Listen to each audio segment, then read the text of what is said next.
আকবার বা স্লোগান দেন না একটু। আল্লাহ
আমাদের দুটো দাবি।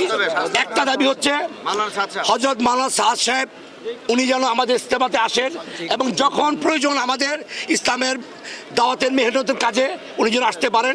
দ্বিতীয় হইল কোনো ধরনের যার যার আমল সে করবে, কোনো ধরনের দাঙ্গা ফাসাদ ছোট ছোট মাদ্রাসার ছাত্রদেরকে নিয়ে এই যে মসজিদে ইস্তেমা যে হামলা করা হয় এটা যেন না করা হয়।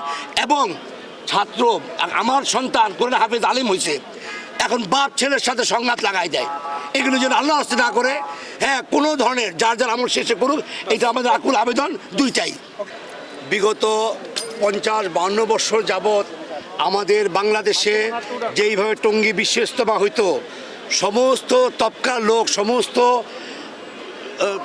স্টেজের লোক যারা আছেন, ধনী গরিব কৃষক শ্রমিক, তারা সবাই সে তাবলিগ জামাত 3 দিন ইজতেমা করতেন। বিশ্ব আমির আমাদের হজরতজি যখন থাকতেন তখন বিশ্বের লোকগুলি আসতেন, তখন বিশ্ব ইজতেমা হইতো। কিছু লোকের জামায়াত সেটা ইজতেমা বলে, কিন্তু বিশ্ব ইজতেমা বলে না। বিশ্ব ইজতেমা তো তাকেই বলে যখন বিশ্বের আমির সারা বিশ্বের মেহনত করেন উনি যখন আসেন তখন বিশ্বের ইজতেমা হয়। আজ প্রায় 7 বছর যাবৎ কোনো মিথ্যা অহেতুক কথাবার্তা, মিথ্যা প্রোপাগান্ড ছড়ায় আমাদের হজরতকে বাংলাদেশে আসতে দেওয়া হচ্ছে না।